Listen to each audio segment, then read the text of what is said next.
Hey there, Tom Dolan, Vice President of the Network Segmentation Business Unit at Forescout in Product Management. Appreciate everybody's time this morning.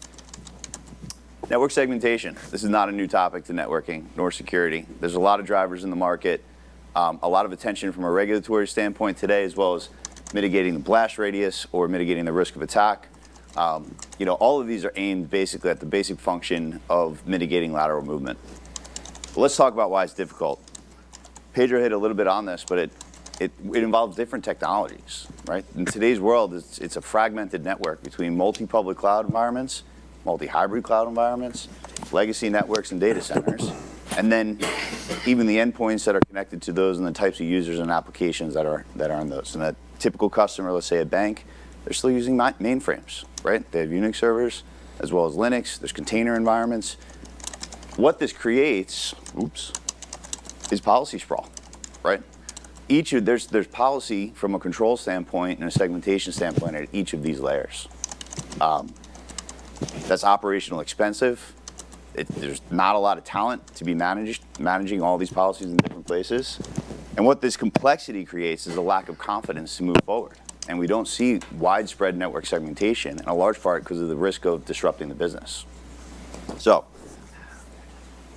you guys, this doesn't look anything unique. Typical enterprise network, right? Some of the use cases we've got mapped out here from a network segmentation standpoint. Most people are starting over here in your data center and your cloud environments. That's where the risky data is, right? It's also very easy to access from a segmentation standpoint using some of the micro-segmentation vendors that are out there today, and implement control without the complexity of working with your network friends and from a firewall rule standpoint. You can simplify that.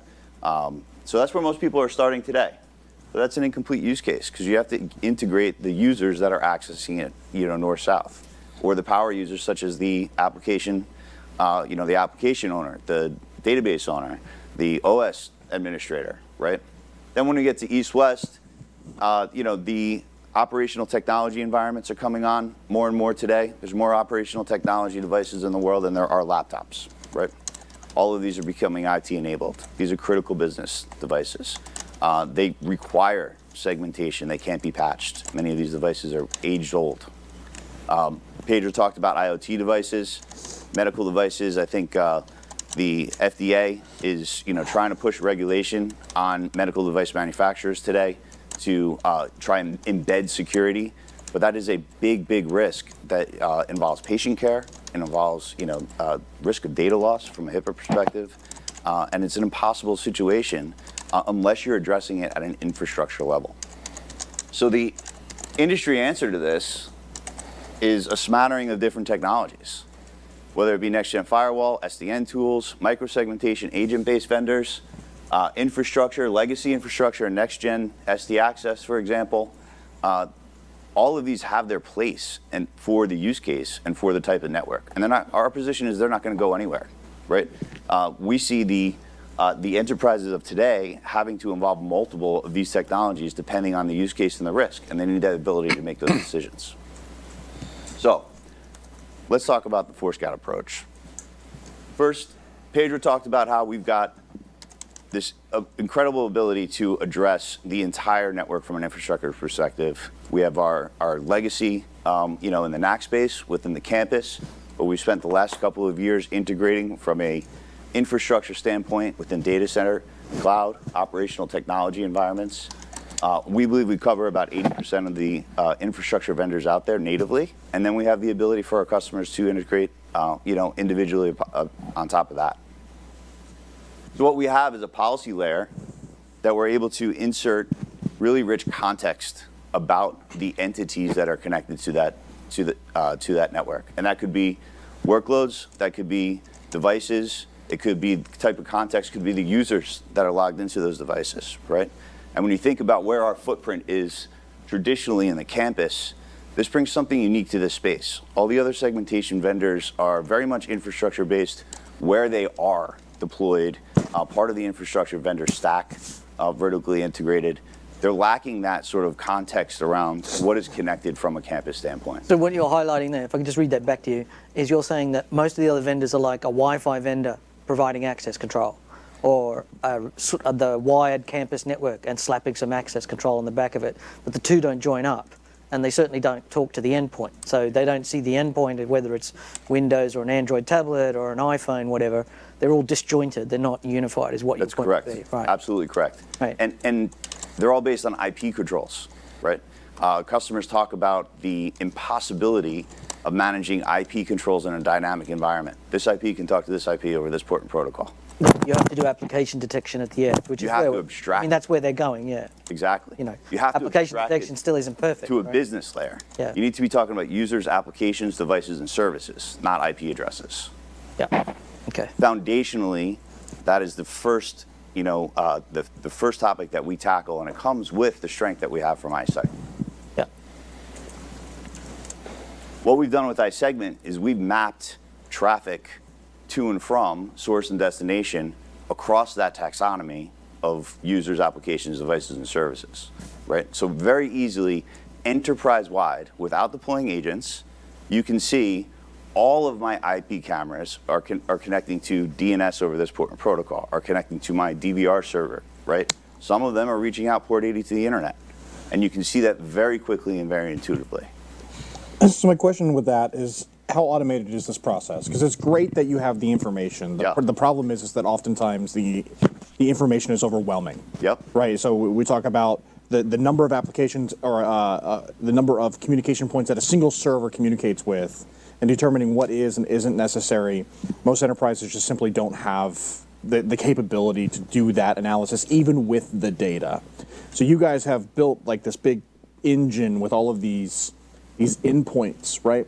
Is there like standard rule sets or ways that you can help, or is there anything that you're doing that's different than the rest of the industry to help people kind of like filter down those things and make determining what that policy should be a little bit easier? Yeah. So let me talk about where that automation is and isn't. We automatically discover, and as Pedro said, classify every device on the network everywhere. That's an inventory-based classification, right? What then is incumbent upon the user base is to choose the context that makes sense for the business, right? So that could be automatic connection that we have built with ServiceNow, for example. So this workload, then I can pull from ServiceNow and I say this is part of my Swift environment, right? That is a level of automation that can be driven based on the customer business need. The mapping of the traffic is all done automatically, right? We're collecting NetFlow or span, and we can show you how that works. We're sending pieces of metadata into our cloud, truly a big data problem, and we're returning the queries of the algorithms back to the interface on-prem. So you are creating profiles for particular device types of the type of traffic that would be expected? That's the next step. Today, Okay, so you're not quite there yet, but we're not quite there yet, but that's the idea. So we've got, as Pedro mentioned, 11 million devices in our device cloud. Now I've got across my customers that we hope will soon be deploying eyeSegment, how those types of devices are communicating. So the natural answer is then we can then progress that to say, this one device is not communicating like the other. Across my 2,000 contributing customers, your 3 devices here are not segmented the same way that they are doing it, right? So there's a lot of intelligence that we see ourselves being able to drive in the future. Okay. Just a question there. I think people like Salesforce giving you APIs to get data? Not Salesforce, No. but ServiceNow is our most popular integration module that we have.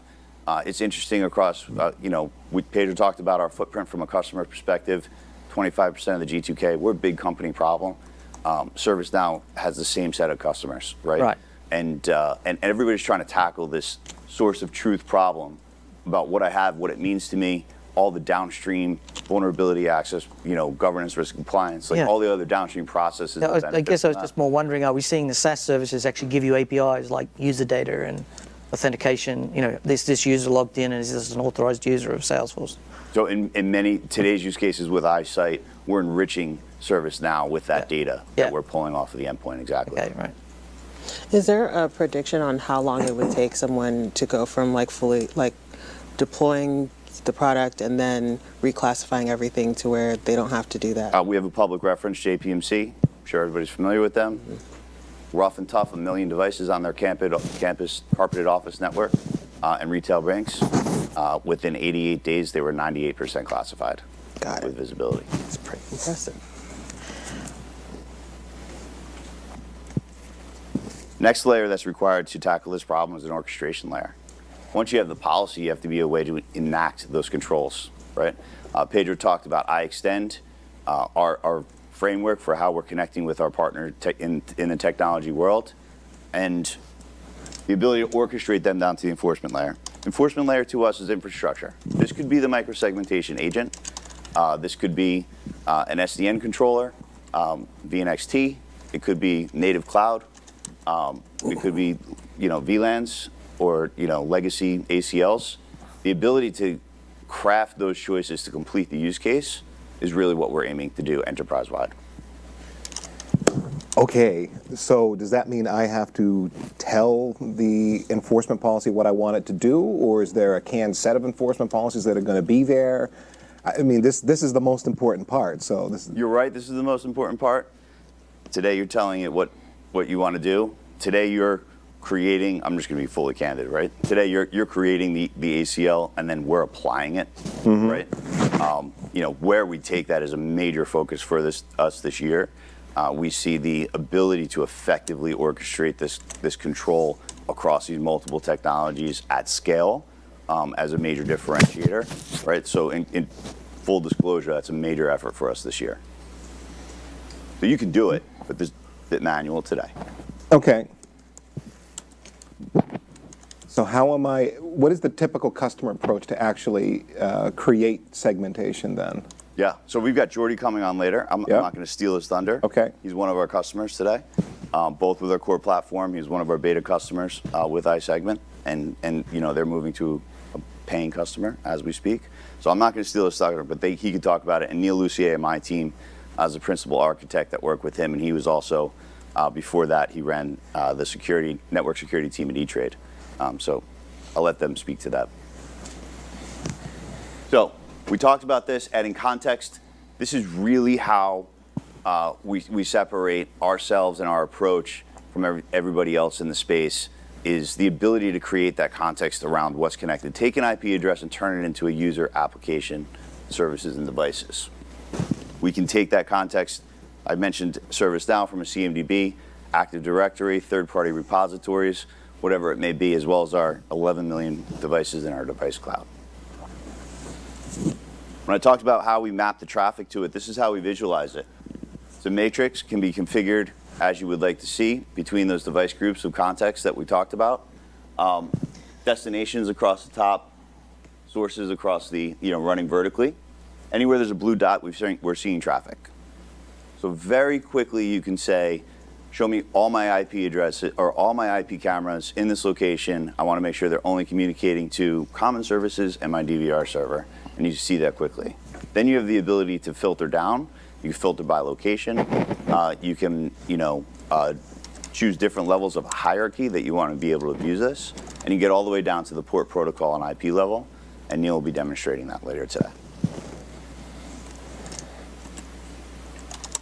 Next step, we talked about having, policy and rules. And this is, a little bit, where there are questions around, what can we automate? How much is required by the user? What's really unique is this is an abstracted policy engine. So in this diagram here, we've got our hierarchy of users, and we want to make sure that, for example, only our desktop services users are connecting directly to our printers. Everybody else should be going to a print server. It's a very common use case that we see. Very hard to tell if that's actually happening in an enterprise environment today. Our customers are able to get that immediately. What this abstracted engine or policy engine gives you the ability to do is then monitor and respond. Think about all of the audit requirements or audit projects that happen on validating that segmentation controls are working like they are supposed to, that they are implementing the business policy and they are aligned. Instantly, you're able to see that. So you can set your policies from a zero trust perspective, on allow access over this port and protocol, and then see really quickly where those policies are, correctly enforced and where those misalignments are. And then lastly, the ability to orchestrate control to the different infrastructure and control vendors. All of these exist today. We have a partners ecosystem of 70 plus different vendors that we continually maintain. These are productized and supported integrations that we have, and our customers are using these today. And what we talked about our focus is how do we make that easier and faster and more automated, and how we drive more intelligence back to them in the future. So if Yeah, I'm- but there's a lot more here than what I was getting Don't out go of the too original deep. answer I to might my have to question. call Neil up So, here yeah. quickly, but go ahead. So, okay, you get integrations to a lot of really key vendors in this space. Lumio, NSX, leaping to the forefront there for me. So what is the missing piece then, just so we're clear? So if you think about it, let's take a north-south use case, and I want to make sure only my R&D users are connected to my R&D workloads and environments, right? A lot of times customers would take that from let's say a Palo Alto, they're a Palo Alto customer. Let's say they're a dual firewall vendor, and they have some locations that are Palo Alto and some are Checkpoint. Some of the manual processes right now are, where do you automate what objects at what location by what firewall? And so it takes a lot of manual setup right now in our system to create those dynamics. And Neil could talk a little bit more about this when he comes up. What we want to do is make that more efficient. Defining where the enforcement points actually are. Exactly. You've got the comms, you've got the hooks, but Right. not the ability to understand exactly, I need to put this policy here Yes. to have this segment exist and deliver the you policy. understand. Yeah, okay. Yeah. Now you understand. Some examples of how people are doing this today. I met with a car audio parts manufacturer, for example, and all along their manufacturing floor, they have a tablet that their employees use, and they wanted to make sure that only those tablets had access to their, the system, the management system and application that they were using to drive, to drive those floors on those manufacturing facilities. And so as soon as those tablets come on, there's dynamic object, integrates with their Palo Alto firewall rules and enables them to achieve that access and make sure that nobody else has access to that, for example. That's happening today, right? And some of our customers are doing that. That's also something the firewall vendors will catch up with. Dynamic rule creation and management is something they're working on. And they're also turning into SD-WAN vendors as well. So it's Yes. questionable about whether they can do all those things at once. They generally Yes. can't make a good firewall. Well, and the challenge is, think about where they are and what their real estate is. They don't have the context of, the endpoint, what's connected to the network right there. Yeah. They're sitting as an overlay, in between 2 points. Yeah, the They firewall also sits as a do. standalone. It doesn't have a coherent policy. It's whatever the operator bangs into it. Yep, Okay. And you're saying you're going to use your policy engine to bring that into coherence. that's correct. You said over the buffer. Okay. That's correct. So I've got a couple common use cases just to make it crystal clear where we fit in this picture and what I think we fit uniquely in this picture, right? So when we talk about enterprise-wide segmentation, multiple network domains involving multiple control technologies and anything from an unmanaged device IoT perspective. We think we've got something really unique here based on the market. Some examples of this. Everybody separates the production and R&D environments.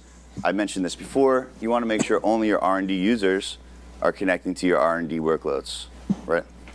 That would be, from our perspective, a complete use case from a zero trust perspective, and that involves multiple technologies. It involves context about the user and context about the workloads in the data center.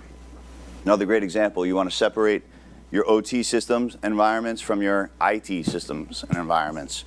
Very common one in your retail branch bank locations. You want to make sure that your ATM and the camera attached to that ATM are on a separate network than the physical cameras and the teller machines in that retail branch. Then you want to make sure that, another one, IoT devices are only communicating with their management systems or other parts of the service within the data center, right? All of these examples, very real life examples, very tangible. We don't think there's a good solution for these today until we come along. And these But are at this point in where we time, you're fit still really leveraging the firewalls to do the segmentation. exactly, Right, or the infrastructure, a combination thereof. So let's take one of these So you examples. could, when you say infrastructure, you're saying I could use access lists in a router. Sure. Because as long as the policy is centrally controlled, a firewall becomes, you don't need a firewall to block traffic. I'd go a Can step use an further. access You're list. going to have to do both, right? Yep. What's the best SDA technology vision today? Cisco and TrustSec, right? Sounds great, right? Well, in a campus, yes. In a campus environment, right? So most people are using TrustSec from an egress standpoint to enforce north-south rule. But TrustSec can only take 1 to 3 tags per endpoint, Yep. right? So to do this across, from a policy layer across your enterprise, you're going to have to combine your 1 to 3 tags per endpoint with TrustSec with your firewall rules, right?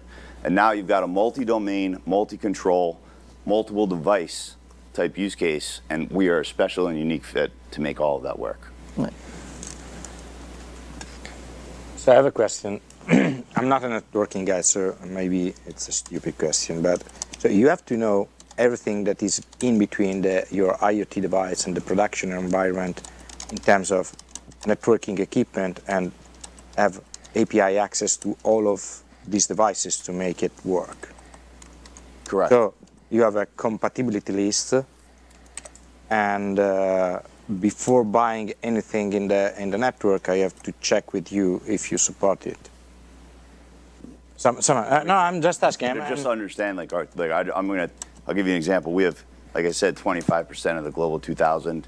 If you look at banking, we've got 50% of the large banks, for example. We've got 50% of the healthcare providers in the U.S. are our customers. We support diverse environments today. An overly abundance of my engineers go into continually supporting all of those infrastructure environments. We view that as a competitive advantage and what drives our proprietary spot in the market. It works with what you've got. Right. You're not saying to me, so some of the solutions like Cisco SD Access, because you mentioned it, not me, you have to go in and pave over everything. You have to replace all your switches, all your firewalls, a whole design has to be rebuilt from the ground up. You have to spend all that money, and then you can have a segmentation policy. Now that's expensive and disruptive and, can be a hassle. But this approach says, whatever you've got in your network, you can just use the firewalls that you've got there. You can use the features that are in your routers and your switches, and your policy engine makes the most of what you've got. And then the sequential part, which is probably in the next slide, which says, I can now build into a next generation of segmentation, because once I've got the policy engine, I can adapt it to overlays or something like that. I could not have said it better myself. So you have to be friends with everybody. Yes. Yeah. Everybody. But we deal with large companies. They have a subset of vendors. I don't know off the top of the head the number of infrastructure vendors that we support today. Pedro, do you? It's in the hundreds. Switch vendors. Yeah. I think it was like.